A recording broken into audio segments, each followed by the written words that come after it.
Donc, le sujet de cette présentation, donc on a dit le titre, c'est de faire pousser des forêts aléatoires dans les nuages. Je pense que c'est pour ça que les reviewers étaient contents, c'est parce que ça veut rien dire et que j'ai mis que des blagues dans l'abstract. Donc, j'espère que ça sera aussi drôle en vrai.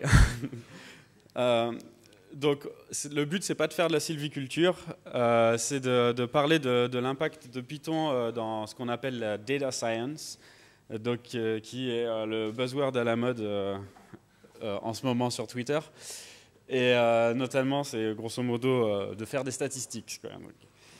Donc, plus précisément, ce talk va parler des choses suivantes. Donc, data science, c'est un terme assez générique et on va se focaliser sur une sous-branche, entre guillemets, qui est le machine learning, l'apprentissage statistique, qui permet de faire des modèles prédictifs à partir de nos données.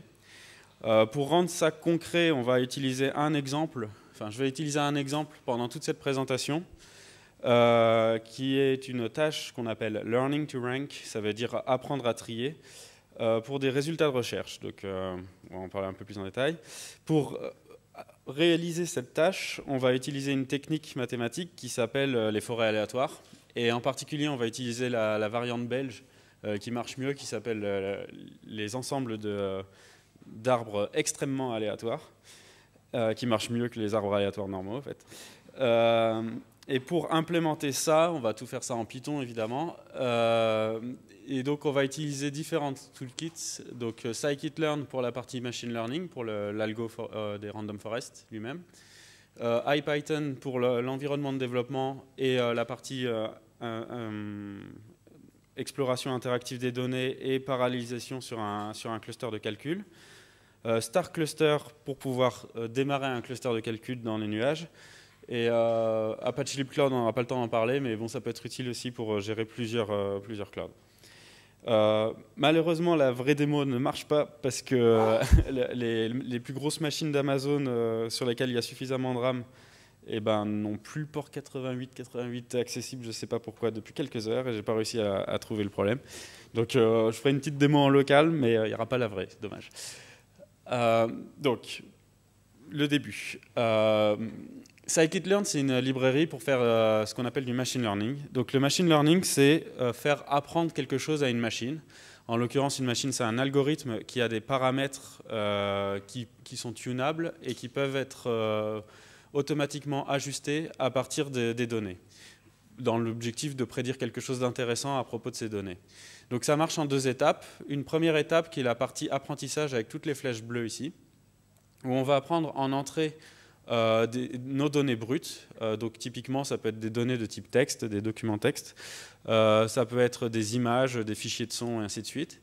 Et on va essayer de labelliser chacun de ces documents avec un label, un jugement humain, entre guillemets, qui va dire, par exemple, est-ce que l'image qu'on a, c'est une image qui représente un visage ou autre chose, ou le nom de la personne qui est représentée sur cette image, ou est-ce que ce texte parle de politique, de business ou de science, et ainsi de suite. Quand on a ces données brutes et ces labels humains, on va extraire des features. Donc, des features, c'est des descripteurs en français, on va dire, qui sont une description numérique qui résume le contenu intéressant de ces données brutes, et surtout qui sont assimilables par un algorithme de machine learning générique. La plupart des algorithmes de machine learning qu'on a implémentés dans scikit-learn ne sont pas dépendants de la nature des données ici. Il y a certains qui marchent mieux pour du texte et d'autres mieux pour des images, mais en général, c'est des formules mathématiques assez abstraites qui marchent sur n'importe quel descripteur numérique. Donc il y a une première étape d'extraction de descripteurs, et une fois qu'on a les descripteurs, on va pouvoir faire tourner un algorithme de machine learning sur ces descripteurs et sur les labels, et l'algorithme va apprendre la relation qu'il y a entre les labels et les descripteurs. Donc il va nous sortir un modèle prédictif. Ce modèle prédictif, on va ensuite pouvoir le déployer en production, par exemple, c'est les flèches vertes, sur d'autres serveurs, ce n'est pas forcément sur les mêmes machines que celles qui ont été utilisées pour entraîner le modèle. Et on va pouvoir faire tourner ça en prod sur des nouveaux documents, pour lesquels là on n'a pas labellisé à la main si c'était des visages ou si ça parlait de politique et ainsi de suite. Et maintenant, c'est l'algorithme qui va essayer de prédire, en extrayant dans un premier temps les mêmes descripteurs que ce qu'on avait fait pendant la période d'apprentissage, il va essayer de prédire la classe, le label ou la valeur la plus probable pour notre nouvelle donnée. Donc par exemple, on va essayer de prédire la température de demain, ou est-ce qu'on va essayer de prédire si on reçoit un blog post, si ça parle de politique ou autre chose, ou si il y a telle personne dans telle photo. Pour l'exemple qu'on va prendre aujourd'hui, on va prendre un exemple un peu particulier qui s'appelle Learning to Rank. Je ne sais pas si vous êtes au courant, mais depuis quelques temps déjà, les moteurs de recherche majeurs, donc là c'est Bing, mais Google fait pareil, et Yahoo faisait pareil, ainsi de suite, optimisent la première page de résultats. C'est-à-dire qu'ils vont optimiser le rang, le tri des liens du résultat de recherche. Donc par exemple, là j'ai fait une requête dans Bing où j'ai tapé Python conférence France. Le premier résultat c'est Python le programming language et le deuxième résultat c'est Python.fr. On aurait pu espérer que Python.fr arrive en tête parce que c'est plutôt ça que je cherchais quand j'ai tapé ces termes. Donc là on peut se dire que c'est pas super bien optimisé. Pour faire cette optimisation, on peut utiliser des algorithmes de machine learning et donc il faut qu'on fasse une décomposition du problème qui marche comme on l'a présenté précédemment avec scikit-learn.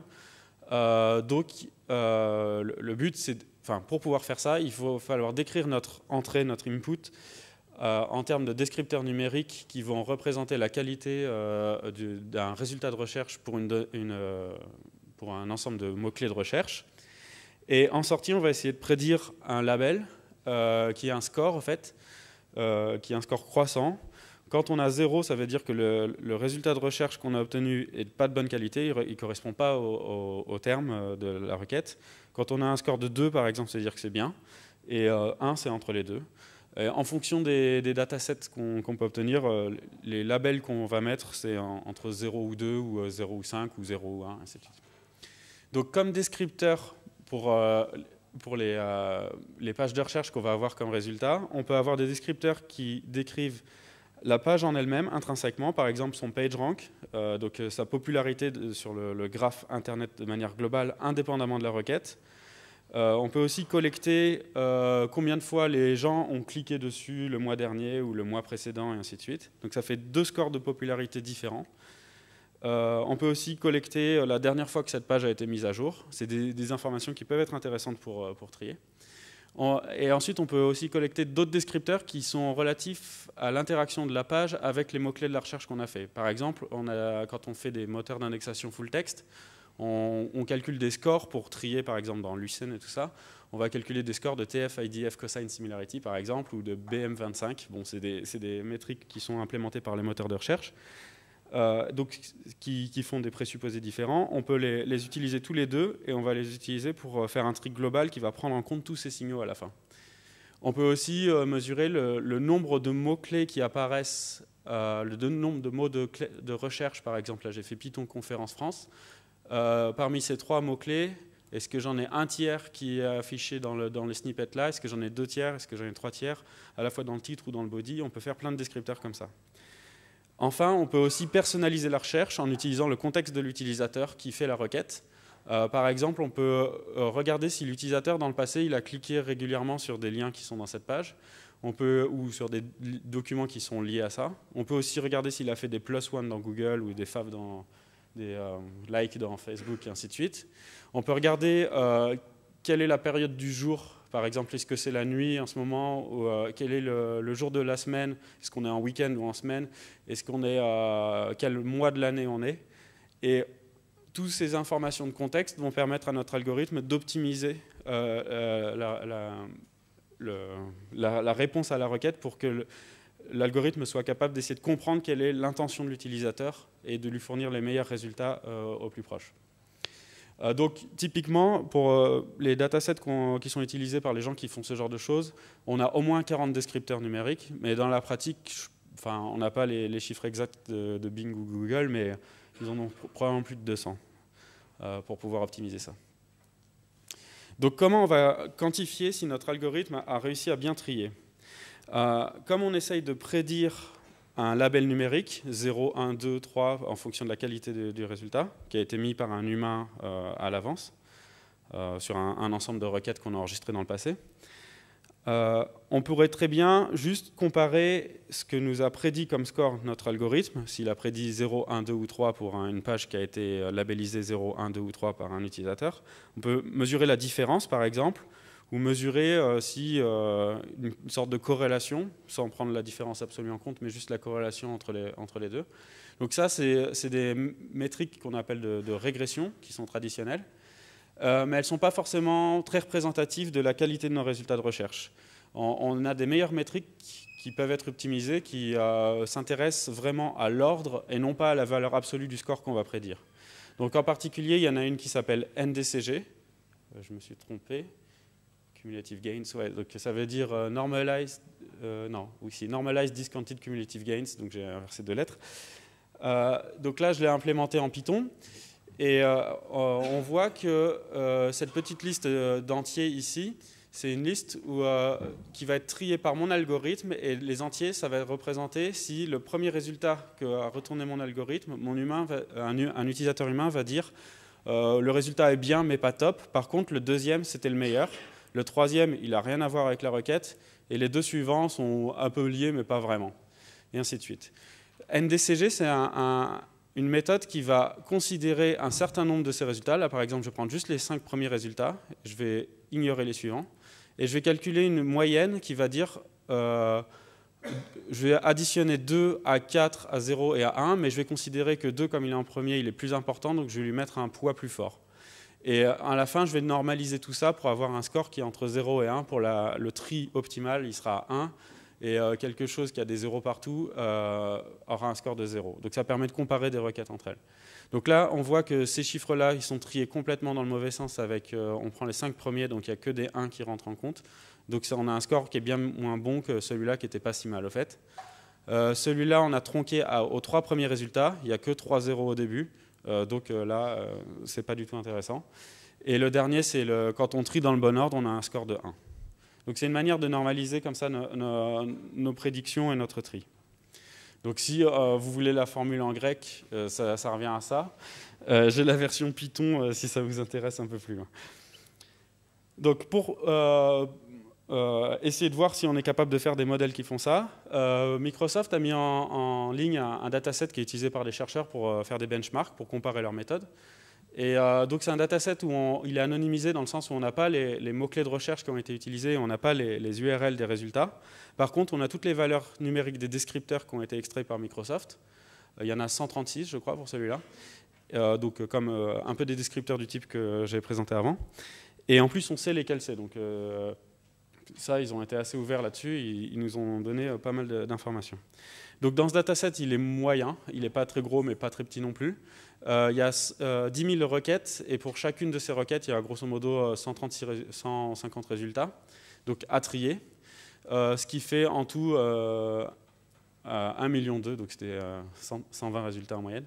1,2 million de résultats en tout au global. Il y a 136 descripteurs, et ils ont labellisé avec des humains qui ont trié les requêtes, on dit ce résultat il est bon, celui-là il n'est pas bon, sur 5 niveaux de qualité.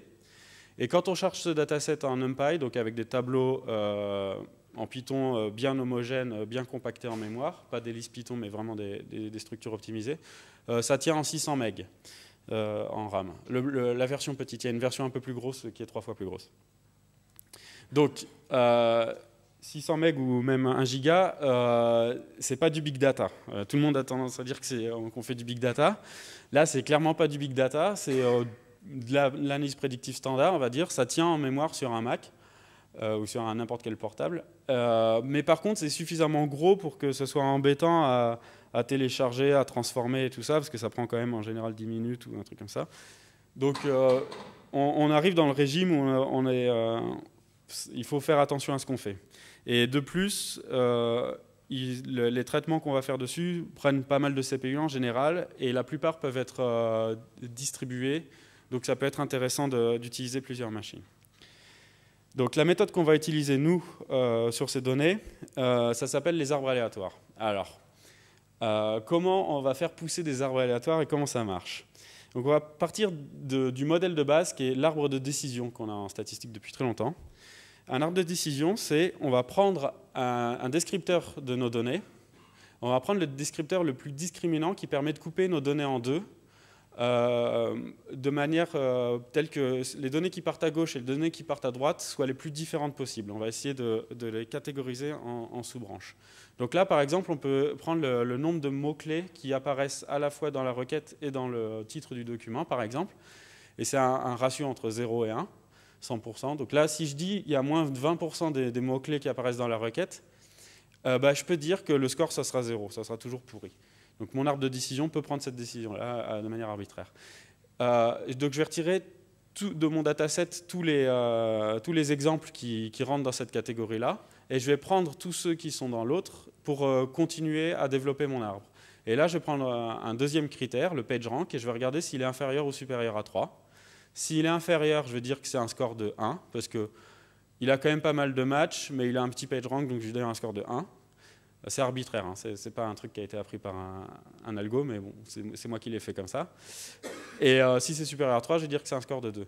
Dans la vraie vie, l'algorithme, il va vraiment essayer d'optimiser ces valeurs de décision pour mieux séparer le plus possible, et il va développer des arbres beaucoup plus grands. Quand on fait un arbre comme ça, c'est bien, mais en général, c'est pas une très bonne qualité de prédiction. Donc ce qu'on va faire, c'est qu'on va en entraîner plusieurs. Mais si on entraîne plusieurs fois le même, ça sert à rien. Donc on va en entraîner plein, mais en les randomisant. Donc on peut randomiser à deux niveaux, en choisissant un sous-ensemble des descripteurs sur lesquels on va choisir la valeur la meilleure pour splitter, et ensuite en randomisant la valeur du split elle-même. Et on va faire plein d'arbres comme ça, avec ces randomisations à chaque fois. Pour que ça ne marche plus. Ah si, oui, Training of Forest. Donc, si on fait ça plusieurs fois, il faut bien faire attention à rendre les arbres indépendants les uns des autres. Et ça, quand on fait une implémentation en Python, ça se fait juste en choisissant une graine de générateur de nombres aléatoires différentes pour chacun des arbres. Et éventuellement, on peut aussi prendre des sous-ensembles aléatoires du dataset pour chacun des arbres. C'est une autre possibilité.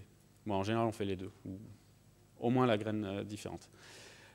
Au moment où on va vouloir prédire, on va demander à chacun des arbres de notre forêt quelle est sa meilleure prédiction, quel est le meilleur score qu'elle pense être la prédiction, et on va faire une moyenne de tous les scores. Donc là, on est dans un cas de régression puisqu'on prédit une valeur continue, donc on va faire la moyenne.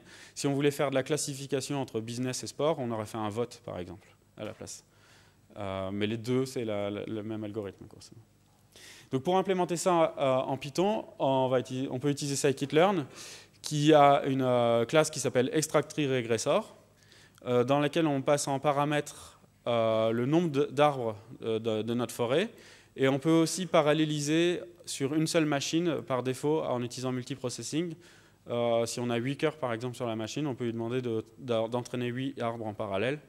Ça ira 8 fois plus vite a priori. Donc pour entraîner les arbres, on appelle la méthode fit. Et on va lui passer un argument deux tableaux NumPy. Le premier, c'est les descripteurs numériques. Donc, c'est une matrice en deux dimensions. La première dimension, c'est le nombre de résultats qu'on a. La deuxième dimension, c'est le nombre de descripteurs qu'on a. Et un deuxième tableau NumPy qui sera le score qu'on va essayer de prédire. Donc, ceux qu'on a collectés avec des humains qui ont raté à la main, qui ont classé à la main des exemples de notre training set, de notre ensemble d'apprentissage. Ensuite, sur les nouvelles données, des données qu'on n'a pas vues pendant la période d'apprentissage, on va demander à notre ensemble d'arbres de prédire quelles sont les valeurs les plus possibles. Et si on a d'autres labels pour ce deuxième ensemble, on va pouvoir calculer le score. Donc là, j'ai calculé un score de régression, mais ça pourrait être le score de NDCG qu'on a vu avant.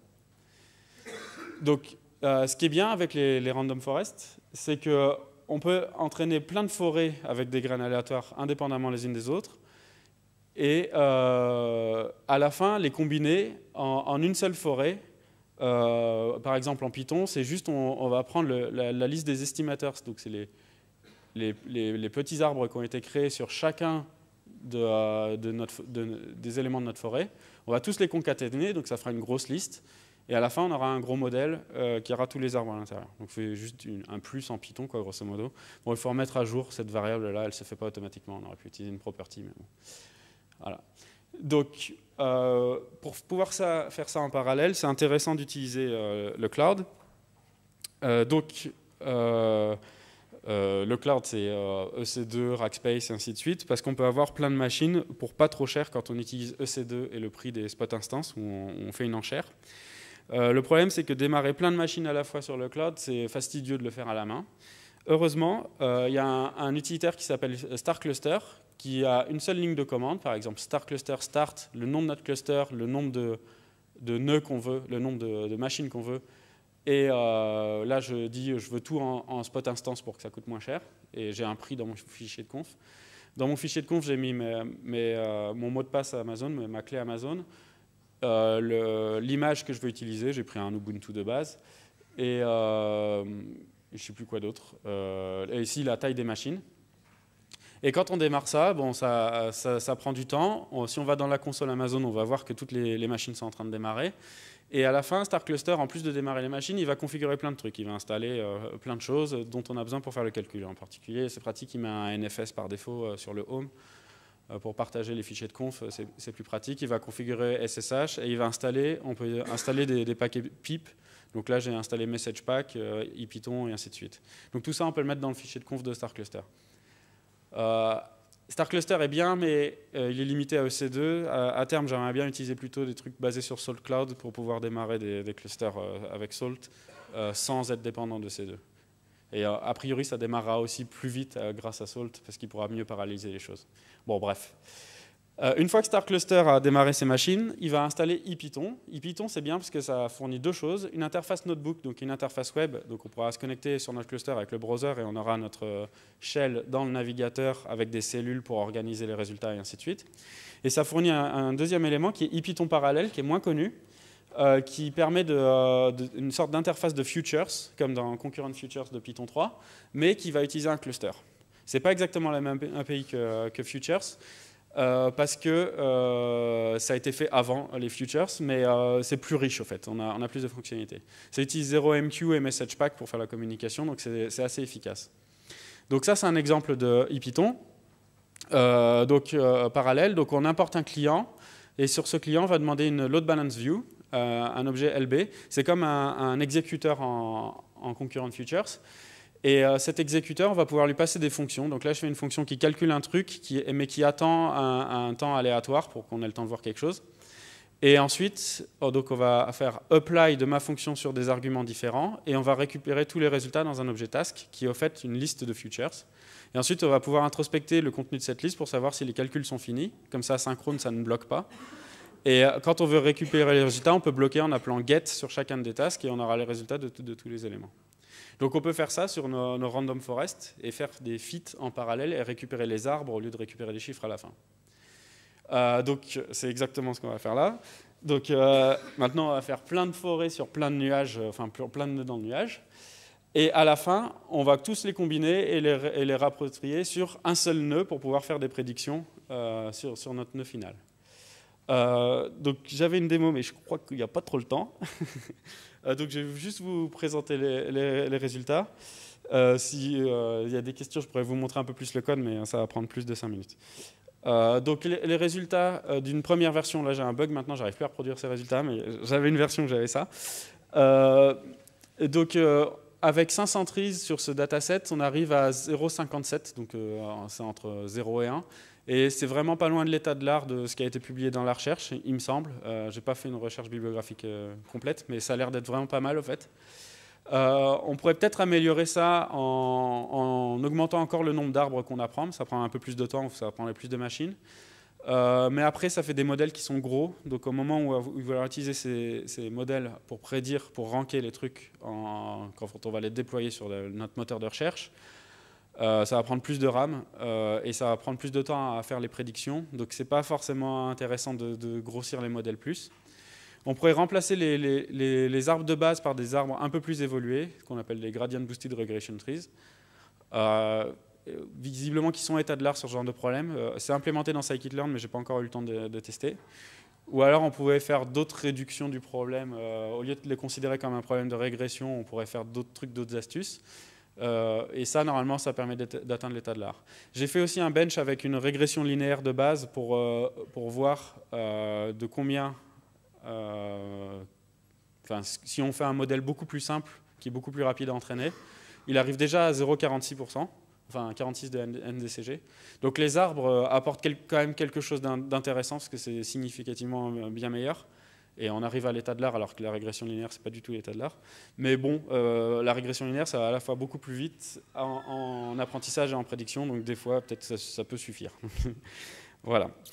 Donc, maintenant, si ça vous a intéressé, il y a une compétition sur Kaggle qui vient de s'ouvrir par le moteur de recherche russe Yandex, qui fait du ranking de recherche personnelle. Donc, j'ai pas encore essayé, il y a beaucoup plus de données que dans le dataset de Microsoft. Donc si vous vous lancez, vous pouvez gagner jusqu'à 5 000 $, je crois, là-dessus. Ça peut être intéressant. Et sinon, j'accepte toutes vos questions. Et là, j'ai mis la liste des projets qui ont été utilisés dans cette présentation. Et notamment, Pyralel, c'est un petit projet expérimental pour faire la parallélisation des arbres sur Python Cluster. Et l'exemple que je n'ai pas montré, mais il est dans mes notebooks sur mon GitHub. Voilà, merci beaucoup.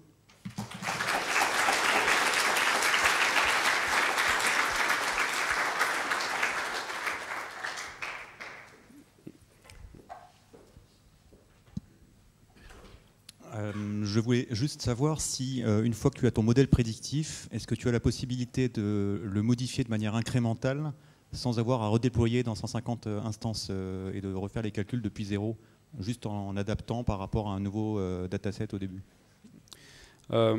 Donc, il y a certains modèles de machine learning, ce n'est pas le cas des arbres tels qu'ils sont implémentés dans scikit-learn, qui sont incrémentaux, c'est-à-dire que si on a un dataset qui évolue au cours du temps, on va prendre le même modèle et le mettre à jour pour qu'il suive un petit peu les évolutions du dataset. Pour les arbres, il y a des versions, visiblement c'est possible de le faire, on ne l'a pas implémenté dans scikit-learn. Mais honnêtement, on a un ajustement entre combien on considère que le passé est important et combien on considère que ce qui est vraiment récent est important, qu'il faut ajuster à la main, entre guillemets, il n'y a pas de réponse valable. Du coup, ça fait un paramètre en plus à gérer. Donc souvent, c'est peut-être plus simple de reprendre plein de data qu'on considère importantes et de réentraîner un nouveau modèle et de le redéployer. On peut très bien mettre ces modèles sous contrôle de version, ça fait des gros fichiers, ou les mettre avec des noms différents dans S3 et ensuite mettre juste un fichier de configuration qui dit déploie tel modèle sur telle machine et tel autre modèle sur telle machine, et ensuite on fait du A/B testing pour savoir lequel marche mieux à terme. Ça peut être un autre moyen de faire automatiquement, de gérer ce trade-off si les données évoluent. Ouais.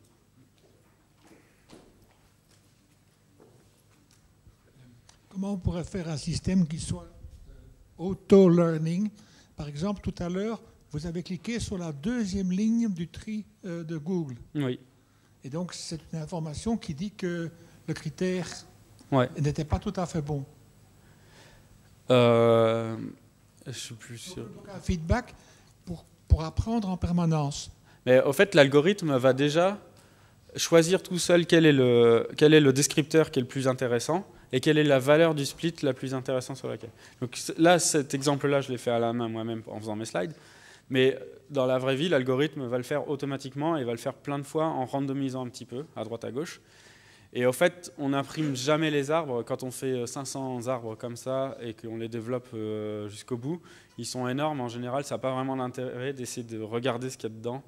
Enfin, on ne va pas forcément comprendre comment ça marche. Ce qui est vraiment intéressant, c'est de regarder leur score. Et c'est ça qui est le plus important. Et il faut trouver un score qui représente la business value, entre guillemets. C'est-à-dire l'argent qu'on va gagner en faisant tous ces développements. Et c'est ça qu'on essaie d'optimiser à la fin. Donc, on ne va pas s'amuser à regarder individuellement dans les arbres s'ils ont fait quelque chose de bien là ou là. Ils le font, on quantifie globalement l'impact. Oui, là.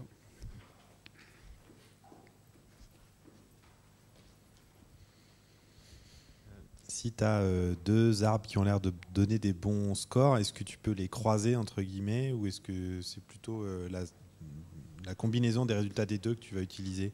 Ouais. Donc on pourrait éventuellement penser à faire des sortes d'algorithmes évolutionnistes où on traite un arbre comme un génome et on fait des opérations de crossover et de mutation. Ça peut être intéressant, mais au fait, dans ce cas-là, je pense que l'algorithme qui apprend les arbres va aller beaucoup plus vite à trouver des bonnes solutions que de faire des algorithmes évolutionnistes. Donc, ouais. Il n'y a personne qui le fait parce qu'à mon avis, ça rame et que ça ne va pas plus vite.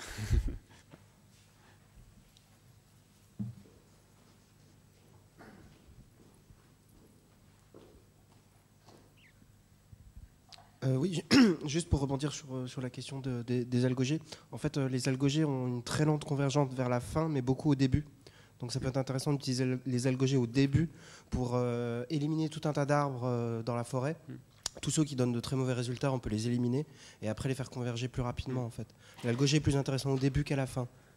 Au fait, quand je dis qu'on randomise, ils ne sont pas complètement mauvais, hein. Là, par exemple, on peut contrôler avec plein de paramètres le taux de qualité des arbres individuels.